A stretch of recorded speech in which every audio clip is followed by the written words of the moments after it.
in the newsroom. Smack in the middle of the Arab Spring comes word of a plot involving an Iranian-born Texas resident trying to get Mexican gangs to blow up the Saudi ambassador. And though it reads like the pages of a Hollywood script, the impact would have been very real, and many lives would have been lost. If Washington's allegations prove true, it is indeed a bombshell. Shiite Iran provoking Sunni Saudi Arabia on U.S. soil. But hang on, worthless is how one business acquaintance describes 56-year-old Mansour Arbabsior, a man depicted in a New York Times profile as a marijuana-smoking drifter whose jobs included selling horses, selling ice cream, used cars, and gyro sandwiches. Why would Iran's regime, well-versed over the years in assassinations and bombings, suddenly be so clumsy? Over the next hours, we're going to try to fish for clues while paying special attention to the timing of an incident involving two regional giants, Iran and Saudi Arabia, both perceived as, well, behind the curve when it comes to the Arab Spring. Today in the France 24 debate, Iran plots and pitfalls with Nushabeh Amiri, editor of RusOnline.com, one of the preeminent sources for news in Farsi. How are you? Thank you. Also with us, Ramin Paran, Iranian writer, co-author of The Secret History of the Iranian Revolution, out in 2009. Soon out in English? Hope so. Hope so, okay. After this. Christopher Dickey, Newsweek Magazine's Paris bureau chief, and for the columnist as well now for the Daily Beast, and from Washington, D.C., Michael Adler of the Woodrow Wilson Center for Public Policy. We'll be joining him shortly. The France 24 debate, which you can always join part in the conversation on Facebook and also on Twitter, where our handle is @FrancoisF24. Like a Hollywood script, says the boss of the FBI, but is it too good to be true? Let's first take a look at the facts in this report read by Mark Thompson. An alleged plot that could further strain relations between Iran and the US. Washington says it has foiled a plan by Iranian agents to assassinate the Saudi ambassador to Washington and bomb Saudi and Israeli embassies. Mansour Arbabsior was arrested in New York's JFK airport on September 29th and appeared in court on Tuesday. According to the New York Times, the Iranian-American tried to pay members of a Mexican drug cartel to carry out the attack. But the would-be assassin was actually a U.S. drug enforcement official who alerted the authorities. The complaint alleges that this conspiracy was conceived, was sponsored, and was directed from Iran. Arbabsior's accomplice is believed to be Gholam Shakuri, a member of the Quds Force, a unit of the Iranian Islamic Revolutionary Guard Corps. But he remains at large.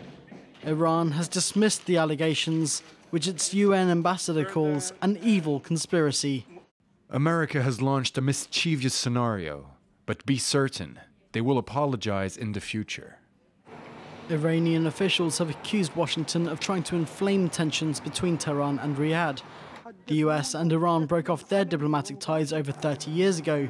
Washington has since accused Iran of supporting international terrorism. US Secretary of State Hillary Clinton vowed to further isolate Iran and threatened to impose new sanctions. We will be consulting with our friends and partners around the world about how we can send a very strong message that this kind of action, which violates international norms, must be ended. The US and Saudi Arabia are said to be discussing the possibility of taking the matter to the UN Security Council. That report there, and again, I come back to this New York Times article where the former college roommate, Nushabeh Amiri, of Mansour Arbabsior says, quote, his socks would not match. He was always losing his keys and his cell phone. He was not capable of carrying out this plan. How have you been reporting the story on your website? I would say, because we have an expression in our Farsi that we say that pigeon with pigeon and eagle with eagle. So with a regime like that, you wouldn't find any person different. So for me, it can be the right person. If from speaking from the appearance and from behavior, that would be the right person. And so, did no alarm bells went off for you when you first saw that press conference by the U.S. Yes, but Justice not because Secretary? of his way of life and his style of life and thing like that. It was astonishing because for the first time they want to do something in the soul of the America, and that is really dangerous. And that's why the people, since yesterday, they are living in fear and they are afraid of war inside the country. Our colleagues, they said that you could see that everybody were afraid and they waited, something like that. Yeah, I was astonished, and especially when the government, it was the first time that they reacted immediately. I mean, just half an hour after the news, they started to denying this and to say that we are not engaged in the story. Before, they have never done anything like that. So the behavior of the government and the moment which is chosen for this story is really, it makes you to think about it and to think that it's quite serious, and we have to take this danger very seriously. All right, and the question being, did the order come from above, Ramin Paran?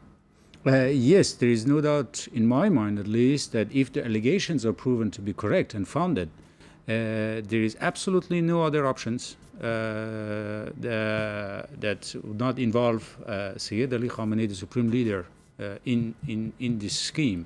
There is absolutely no chance anyone could have carried out this, planned this scheme, without the acknowledgement and the specific green light given by Sayyid Ali Khamenei, who is the commander of all armed forces and who is particularly in charge of the Quds force, whose commander Qasem Soleimani reports directly to Ali Khamenei, and he is actually very close to him on a personal level. So there is no doubt in my mind that, no doubt in your mind. Michael Adler, plot or no plot? Well, I think the first thing is, as one of the people pointed out, of course, these are allegations, and they're very serious allegations. So you can have one discussion, which is what the Iranians are saying, is that the allegations are false. But if you take the allegations to be true, as the highest echelons of the U.S. government are affirming, it's obviously a very, very serious development, because it's one of the first time that we know that there is this kind of attack planned on U.S. soil. Christopher Dickey? Well, look, first of all, the reason that there was no attack like this on U.S. soil is not because Iran hasn't had plenty of people inside the United States. It's had money-generating criminal activities inside the United States, everything from drug dealing and cigarette smuggling to chop shops for cars. It's got a lot of people with Hezbollah and Hezbollah-affiliated organizations in the USA. Why go to this guy? Doesn't make a lot of sense that you go to this guy. As to how high up the chain of command it went, the only thing we know, if we take all the allegations at face value, if we take the indictment, the criminal complaint filed by the FBI and the Justice Department, then what we see is that there is one guy who somehow knew Arabs, how do you pronounce his name? Arab Sayyar. Arab Sayyar. There's one guy who knew him, and that he called up once Arab Sayyar was already in custody. He gets on the phone, he calls up this one individual who's supposed to be connected with the Revolutionary Guard Corps and with the Quds Force, and they talk about the plot in coded language. Now, I'm not saying that it's not what the FBI alleges, but I think we're a long way from those phone calls to the Ayatollah Khamenei. But there is a hard piece of evidence, perhaps, which is this allegation that $100,000 was handed over to this undercover drug enforcement agent. Listen to what you're saying, to a drug enforcement agent. Listen, in the world of Mexican cartels, $100,000 isn't a lot of money, because you're talking drug money. We're talking millions and millions of dollars moving around for drugs. And if you look at the reports on this, the initial reports based on the press conference with Attorney General Holder and background briefings that were given in Washington, they say, oh, by the way, there was also this sidelight of a drug deal involving Afghan and Iranian opium that was going to be smuggled by the Zeta cartel into the United States.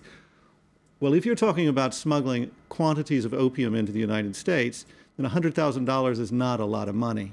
So I don't think that's necessarily as incriminating as it seems to be in the initial presentation of the case. I'm not saying it doesn't exist, but do not forget that this government is based on terror and fear.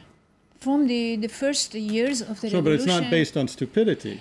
Yes, sir. Yes, well, you think so, but I think I can tell you, it's not because I hang out with a lot of Iranian terrorists, but I hang out with a lot of I hang out with a lot of people who are fighting terrorists, either Iranian terrorists, Al Qaeda, and others, and they have a special respect for basically the Hezbollah network, the IRGC, Al-Quds Hezbollah network, and they think those guys are smart. Maybe not so smart that they wouldn't get involved with this. They have used these kind of hybrid agents, these kind of losers before. They used them to have bombings here in the 1980s at the Rue de Rennes and elsewhere. They used them to bomb in Argentina. So the modus operandi is not totally unlike them, but they usually have had more sense than to do anything that would have direct repercussions because they carried out a terrorist act inside the United States. Perhaps. I mean, I agree with you that it sounds really crazy. I mean, if you talk, and I talked again this morning to an expert of these kinds of matters, the intel community, as you say, it sounds crazy to any expert. But it is not unlikely, that unlikely, if you put it back into the context of the Iranian regime right now. The context, as a recent parliamentary report says in France, all the elements, quote, all the elements are here together, united, for the regime to crash, unquote. Khamenei is in a very, very difficult situation. It's a desperate situation, so relying on desperate instruments and methods, it's a possibility. The second point is that, remember the Iran-Contra affair? I mean, Ronald Reagan getting into the micromanagement of a crazy operation involving Iran, Nicaragua, the United States of America, without going through the procedures. But that was not amateurish, whereas what Christopher Dickey is pointing out here... It was quite amateurish. But it's not amateurish on this scale. Anyway, it wasn't the Iranians doing that. The Iranians were the smart ones in that deal. And the results were crazy. I mean, the results were disastrous for the Reagan administration because instead of getting the security, the intel community involved, instead of getting the State Department involved, a very close group of people got into the micromanagement of a crazy scheme, with the consequences that we know. Well, but I mean, it's just as plausible in this case that you had people who were looking to make a drug deal for opium, and that in fact the assassination plot is a sidelight on the drug deal, rather than the drug deal being the sidelight on the assassination plot. Remember, this guy's an incompetent hustler, the guy who's been arrested, and he's trying to prove to everybody that he's an important guy. Probably it's not that much professional, but look at the story. They have started to threaten the Saudi Arabian diplomat in Lebanon. I heard one of our colleagues who is in Lebanon, he told me that some of the diplomats of this country, they were inside the embassy because they were threatened and they couldn't come out of the embassy of the Saudi Arabia. There are so many different reasons which can help you to reach this conclusion that this is the result of the action of the government.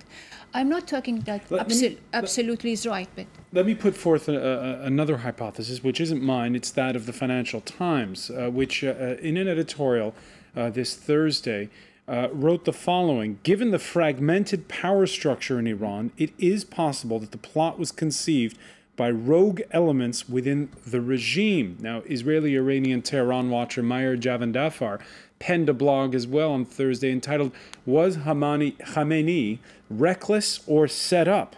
In it, he writes, as crazy as the Iranian regime can sound, when it comes to protecting its interests, it's essentially rational and careful. Iran knows it can't afford a war against the United States. The fact is that looking at Khamenei's background, such a reckless initiative as the one he's accused of is almost too radical, the costs too high for his regime. This is why it seems at least plausible that elements within the Iranian regime could have orchestrated this to hurt him with the goal of eventually pushing him out of power. Michael Adler, your thoughts? Can something like this have only come from the top or from someone else? Well, a few things. First of all, you can tell from the discussion, where it's a lot of speculation. The bottom line is we don't know. So you have one point of view saying this is so Keystone Cops, it never could have been done. But I think one thing to point out is that it was uncovered, and perhaps they thought in dealing with a particularly vicious Mexican drug cartel that this would be swept clean of DEA agents and they were safe. But it was discovered and it looks bad. But if it had gone off, it might have been brilliant. And I think a lot of these things in the world of espionage and this sort of activity, you have to have weak links, and who knows how it would have looked if it turned out. Now, about the larger picture about the Iranian government, I think that you've got to see, and once again, we're just speculating because these are allegations, but you have to see the Iranian modus operandi as always one of plausible deniability. Even in diplomacy, there was a diplomatic initiative alleged in 2003, which came through the French embassy of Iran, and it was never affirmed or confirmed by the Iranian government. So this was a case where on a diplomatic level, you had a similar sort of thing where some element or something that was part of the Iranian government did something which was not authorized overtly by the center. And I think you have a lot of activity from Iran where some group does it, and whether it's coordinated or not from the center, if they can always deny that it took place. So this element of plausible deniability, having an operation which looks rogue, but what really isn't, is certainly something you could read as an Iranian modus operandi. So I think in this case, there's a lot of speculation, but you could build the case for it being a kind of plausible deniability operation, which went wrong, but which could have gone right. Nushabeh Amiri, briefly before we go to the break, is Tehran fragmented? We know that Ahmadinejad had fallen slightly out of favor with some of the clerics. Is there a fragmented power structure right now in Tehran? Not as much as that. I don't believe it, because Khomeini is the head and the commander of this Quds. So I don't believe that somebody else has done it. If they have done it, they would have needed the green light from the top. Exactly. This is Khomeini. When we come back, we'll look at how this all plays out regionally with Saudi Arabia and the rest of the Middle East. After all, there's an Arab Spring going on. This is the France 24 debate.